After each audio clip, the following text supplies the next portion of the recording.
Ini rumusnya ya. Ini jarang diketahui ini, tapi insya Allah kalau paham ini, insya Allah senang menikmati. Tapi jaga ya, ini rahasia di antara kita aja nih. Gini, dalam fikih rizki itu ada 3 hal yang pokok. 1, rizki itu akan diberikan. Rumusnya ya, akan diberikan saat ikhtiar kita keluar. Apapun jenisnya. Sudah jelas itu. Ya. Itu ada di Quran surah ke-51. Sudah? Di ayat 22. Wa fis samaa'i rizqukum wa ma tu'adun. Dan di langit telah ditetapkan kadar rezekimu dan dijanjikan oleh Allah pasti diberikan. Nah, kapan itu diberikan? Ketika ikhtiar kita keluar. Jadi yang laki-laki, yang ikhwan ini, contoh ini, kita sudah siap saja untuk keluar, baru bawa map melangkah untuk menjemput rezeki Allah, ya, itu sudah ditetapkan keluar. Cuma sampainya kapan kita terima, nanti ada aturan lagi yang mengikat. Ya, sesuai dengan kadar niat nanti. Niatnya apa nih? Apakah mencari rezeki untuk kebutuhan dunia saja? Apakah mencari rezeki untuk mendapatkan ridha Allah? Ya kan? Niatnya bisa berbeda. Nah, berdasarkan niat itu, nanti Allah arahkan untuk mendapatkan yang terbaik. Tapi, berlaku hukum kedua. Ikhtiar Anda itu telah mengeluarkan rezeki dan tidak akan menguranginya. Ya, paham dulu sampai sini dulu ya. Pelan-pelan dulu. Ini yang pertama dulu. Rezeki sudah ditetapkan, pasti diberikan. Cara Allah memberikan, kita bergerak, itu rezeki ditetapkan turun. Jelas? Nah, diterimanya oleh kita, nanti kembali berdasarkan ikhtiar kita dan niat kita untuk mendapatinya. Innamal a'malu ya, itu dalil hadisnya. Jelas ya? Sampai sini dulu. Yang kedua, rezeki tidak akan tertukar dan berkurang. Karena kadarnya sudah pas. Ya, tepat pas, tidak ada yang berkurang. Dan tidak akan tertukar. Kalau Anda yang berikhtiar, tidak mungkin datangnya ke teman Anda. Mustahil. Kalau kita yang berikhtiar, tidak mungkin kepada saingan kita. Itu mustahil. Ya, akan ada persaingan dalam bisnis kadang-kadang kan? Kalau Anda yang ikhtiar, tidak mungkin ikhtiar Anda hasilnya diberikan kepada lawan bisnis Anda. Itu mustahil. Pasti jatuhnya ke Anda juga. Tidak akan ke yang lain. Kecuali dalam satu bab. Bab rumah tangga. Ya, usaha ayah kadang diberikan rezekinya mengalir kepada anak, atau usaha anak akan mengalir kemudian dampaknya kepada orang tuanya. Itu sudah rumus. Ya, awas hati-hati. Jadi kalau Anda ingin mudah berkehidupan ke depan, didik anak dekat dengan Allah. Ketika anak itu jadi baik, keberkahan pada anak itu akan menular kepada kedua orang tuanya. Ya, Bapak Ibu pengen haji, nabung banyak, belum berangkat-berangkat, sudah antrian panjang. Itu kan? Tapi tiba-tiba ada orang yang tetangga anaknya penghafal Quran 30 juz, dapat hadiah haji, orang tuanya ikut, bapaknya ikut, ibunya ikut, gurunya ikut. Tuh. Ya, jadi nanti ada 2 ayat di dalam Al-Quran yang menjamin usaha orang tua mengalir ke anak, usaha anak mengalir kepada kedua orang tua. Babnya keluarkan kalau ingin mudah.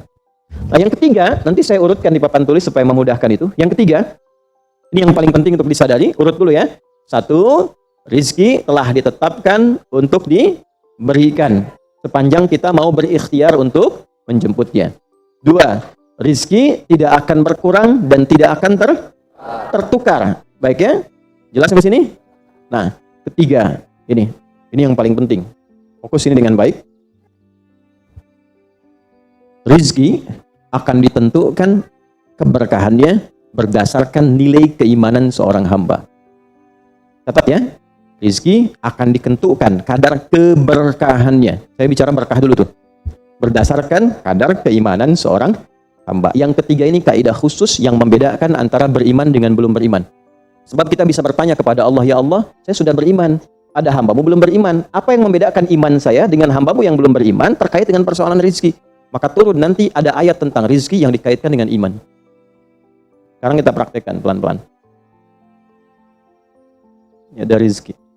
Rizki. Ini 3 ini. Nah, ya. Ya, pelan-pelan.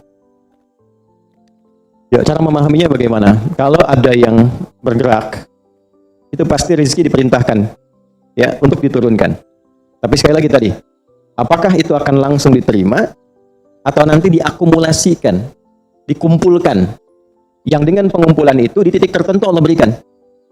Jadi kalau Anda misalnya belum dapat hari ini, belum dapat hari besok, sepekan nyari nggak dapat. Tiba-tiba bulan yang ketiga dapat dan gajinya begitu besar tawarannya. Bahkan belum mulai udah dikasih Ya, pesangon misalnya untuk uang muka banyak sekali. Nah, cara memahaminya bagaimana? Bukan berarti ketika Anda dapat di situ besar. Itu akumulasi, kumpulan yang telah dikumpulkan dari ikhtiar Anda sejak awal. Paham nggak sampai sini? Paham ya? Nah, kenapa ada hukum demikian? Masuk ke sini dulu nih. Ya, saya mau tanya sebentar.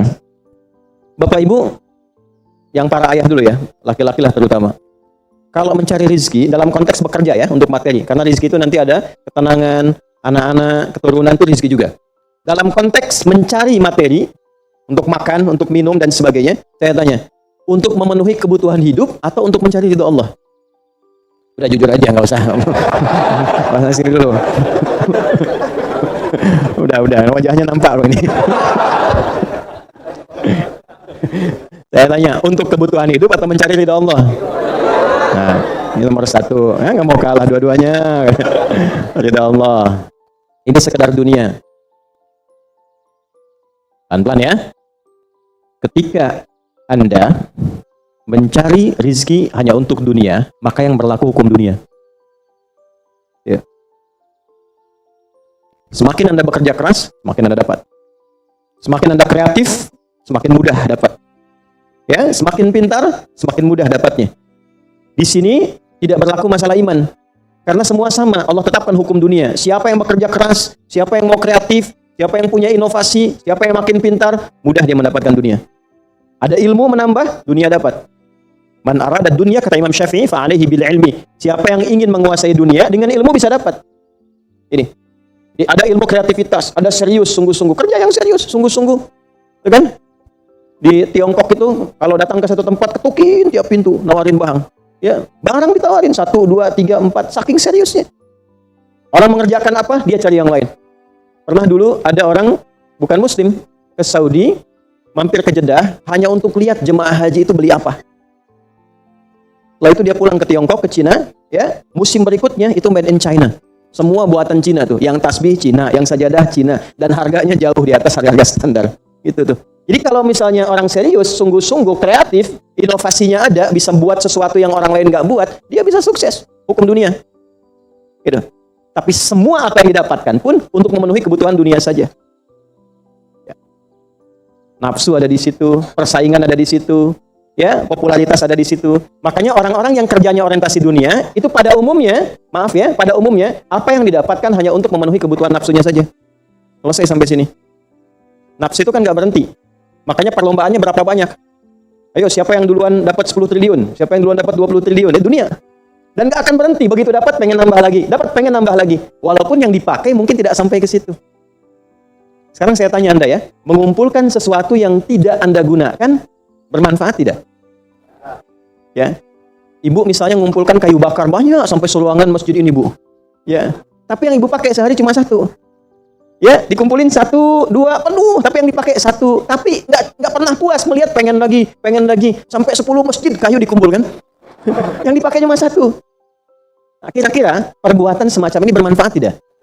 Nah, jika ada orang yang banyak bekerja, hanya membutuhkan sesuatu untuk memenuhi keinginannya saja, ketahuilah Anda terjebak dalam kehidupan duniawi. Mohon maaf sebesar-besarnya ya. Jadi kalau bekerjanya hanya untuk tambah tabungan lagi, cek saldo, bandingkan dengan teman-teman, tapi dari apa yang dikumpulkan tidak membuat Anda lebih baik. Ya, yang paling bahaya tuh gini, pas sakit carinya obat generik. Padahal kayaknya minta ampun gitu. Ya, yang itu menunjukkan bahwa ada sifat dunia yang menguasai. Pada diri pribadi pun bersifat masih kikir. Nah ini ya, ini yang berbahaya ini. Ya, kalau bekerjanya nggak ada masalah, serius dapat nggak ada masalah. Cuma yang dapat ini mengeluarkannya seperti apa? Kalau hanya mengumpulkan, hanya pamer, hanya untuk update, dia mau menyampaikan dengan pamernya, pakai hukum dunia, nggak bisa disalahkan dalam konteks dunia. Walaupun secara moral, dalam hukum agama, ini tidak dibenarkan. Jelas nggak sampai sini? Ya, sekarang saya tanya, ada nggak orang misalnya, OKB misalnya, orang kaya baru gitu. Nah, baru kaya, langsung pasang status, ada yang begitu? Ya, dapat mobil baru, pasang status, ada yang begitu? Nah, ini biasanya semakin banyak dilakukan, terjebak dengan hukum dunia. Tugas kita mendoakan, bukan mencela. Oh pasti si itu tuh, bukan ya. Jangan seperti itu. Ya, tugas kita mendoakan kembali dan sehingga dengan doa itu mudah-mudahan sampai kepada jiwanya untuk bisa berubah. Sehingga diarahkan pada yang lebih baik. Tapi maksud saya begini, kalau ada di antara yang ngaji itu terpedaya dengan sistem seperti ini, dia bekerja, tambah lagi, tapi penambahan itu alhamdulillah tidak membuat kehidupannya lebih baik dan bermanfaat, dia terjebak dalam kehidupan dunia. Pada akhirnya berlaku hukum akhir dunia. Hukum akhirnya fana. Dunia itu kan punya dua arti, satu cepat, yang kedua rusak. Cepat, nggak terasa. Kayaknya baru kemarin kita ngaji ya, sekarang ketemu lagi. Cepat tuh. Ya ketemu teman, kayaknya baru kemarin main sama-sama. Ternyata sekarang udah punya cucu 4 gitu. Ya? Itu dunia. Itu hukum dunia, cepat. Ya, cepat. Yang kedua rusak. Semua dunia itu akan fana, rusak, sifatnya hilang, habis. Kalau bukan kita meninggalkan dunia, dunia yang meninggalkan kita duluan. Ini saya sering katakan, ini ada gelas nih, menampung air. Airnya habis, didiamkan saja, jangan diapa-apakan. Ini kotor, rusak sendiri. Anda punya handphone, elektronik, simpan aja, nanti rusak sendiri. Sifat semua dunia itu rusak. Ya. Di sepanjang kita berada di dunia, tubuh pun nggak abadi. Yang ganteng-ganteng akan hilang dengan sendirinya gantengnya. Makanya ibu kalau cari suami ganteng itu rugi tuh. Ya. Baik, sama. Istri juga demikian, yang perempuan demikian. Semua selama di dunia, hukum berlaku. Nah, harta juga begitu. Saat dikumpulkan banyak yang dihitung ini, kalau tidak sadar dengan... Nah ini poinnya. Kalau tidak sadar dengan ketentuan hidup yang benar, pasti penyesalannya di akhir. Karena semua yang dikumpulkan itu pada akhirnya akan selesai hilang. Minimal, manusia yang meninggalkan apa yang dikumpulkan dari dunia ini. Terkumpul 100 triliun. Hartanya kumpul. Manusianya kan meninggal juga. Ya kan? Selesai ya? Ya, pertanyaannya, selama hidup yang kemakan berapa dari sini? Nah, ini yang kemudian dikoreksi oleh agama. Dituntun oleh Islam. Tidak salah. Kalau bisa jangan 100 triliun, nanggung 1000 triliun, 2000 triliun, 3000 triliun. Kayak Abdurrahman bin Auf tuh, sampai 14.000 triliun. Kalau dihitung dengan kurs sekarang. Itu sampai 14.000 triliun. Tapi ternyata apa yang dikumpulkan itu membawa keberkahan untuk dunianya plus membawa bekal kebaikan untuk akhiratnya. 1 dari 10 orang yang dijamin masuk surga tanpa hisab adalah orang paling kaya yang pernah hidup di muka bumi ini. Salah satunya Abdurrahman bin Auf. Hartanya kurang lebih sampai 14.000 triliun. Tapi bisa menggunakannya. Dunianya sejahtera, akhiratnya terjamin. Jelas sampai sini? Ya, nah maka yang paling menentukan itu ini satu niat, yang kedua di sini aspek keberkahan. Dicarinya pakai iman. Maka niatkan yang pertama, upayakan setiap pencarian itu gunakan fungsi imannya untuk mencari ridha Allah. Maka ayatnya akan pindah ke ayat 172. Ya ayyuhalladzina amanu kulu min thayyibati ma razaqnakum. Hei orang-orang yang beriman, pakai imanmu untuk mencari kebutuhan hidupmu. Nanti aku siapkan, kata Allah, yang sesuai dengan kadar imanmu. Karena itulah kadang kelihatannya begini. Kelihatannya mohon maaf ya Bu, Pak, nggak dapat lagi. Padahal sudah tahajud malamnya. Udah puasa, udah baca Quran, lamar nggak dapat lagi. Ini nggak dapat lagi. Bukan karena ini Anda nggak bisa dapat, bukan. Karena belum cocok dengan iman Anda. Ini belum thayyib. Belum thayyib. Belum ada baiknya. Mungkin ada bagian dari usaha itu yang kurang cocok untuk iman. Tapi ikhtiar Anda mencari, itu oleh Allah ditetapkan. Setiap dia berangkat, tuliskan. Siap turunkan, siap turunkan. Cuma kapan diturunkan? Nah, itu kadang-kadang ada latihan untuk menguatkan keimanan kita. Sampai kita melewati semua perjalanan pencarian rezeki itu, baru diturunkan. Dan hebatnya, dalam mencari ini, Allah berikan bonusnya. Ada bonus pengalaman. Pernah sakit, pernah capek, pernah naik ini, pernah naik itu, tanpa sadar itu yang menempa dirinya menjadi sosok yang lebih kuat, lebih baik, yang ketika rezekinya diberikan seutuhnya, dia sudah bisa menggunakan rezeki ini sesuai dengan pengalaman sebelumnya. Nah, yang mahal tuh ini. Makanya Abdurrahman bin Auf itu kan diambil dulu, dirampas hartanya, berangkat 400 km, jalan kaki, nggak bawa apa-apa, dipakai dulu ilmunya, belajar dulu jadi penyalur, dapat upah, dapat bonus dulu, baru dipakai lagi. Tapi perjalanan itu menempa hidupnya dengan iman sehingga jadi orang terkaya yang pernah tercatat dalam kehidupan di bumi sampai hari ini. Jadi kalau satu kali Anda melamar kemudian ditolak pekerjaan, jangan langsung simpulkan tidak diberi. Alhamdulillah ya Allah yang telah memberikan kepadaku rizki yang baru berupa penolakan ini untuk menguatkan iman dan mentalku untuk menjemput rizkimu yang lebih baik daripada ini. Jelas ya? Nah, ini poin-poin ini yang mahal. Nanti kalau sudah dapat ilmu ini, yang lainnya akan lebih mudah. Nah, jadi jangan disimpulkan, ya Allah, aku sudah ngaji, aku sudah tahajud, kurang apa lagi? Sampai hari ini aku belum dapat. Nah, itu sesuatu yang tidak tepat untuk keluar, tapi juga bisa dipahami karena boleh jadi belum mendapatkan pencerahan sesuai dengan bab rezekinya. Nah, pada akhirnya dikembalikan, kalau sudah dapat itu ditanya balik oleh Allah, itu mau dipakai apa? Toh pada akhirnya aku yang cukupkan. Ya, falyanzuril insanu ila ta'ami. Yang pertama kebutuhan makan kita pastikan dengan baik. Allah yang kasih, masa digunakannya untuk mencari yang tidak baik. Alhamdulillah, kita telah menyelesaikan satu ceramah yang sangat bermanfaat dari Ustadz Adi Hidayat. Semoga beliau senantiasa diberkahi dengan kesehatan dan rezeki yang lancar. Begitu pula kita yang mendengar dan menyimak ilmu beliau. Dari ceramah beliau kita belajar bahwa rezeki itu bukan cuma soal hustle hard, tapi soal niat dan iman. Percaya deh, jatah kita gak bakal ketukar sama saingan, asalkan cara mainnya benar dan berkah. Nah, ini dia. 3 hukum rezeki berdasarkan ceramah Ustadz Adi Hidayat. Pertama, ikhtiar sama dengan hasil. Kita gelak, rezeki turun. Gak gerak, ya wassalam. Kedua, gak bakal ketukar. Saingan kita dapat proyek, slow. Itu emang bukan jatah kita. Jatah kita lagi OTW sesuai alamat iman kita. Ketiga, iman sama dengan berkah. Rezeki dikit tapi cukup, itu lebih elit daripada banyak tapi bikin penyakit. Sekian ya sahabat Nalar Wahyu. Jangan lupa untuk like, subscribe, share, dan komen ya.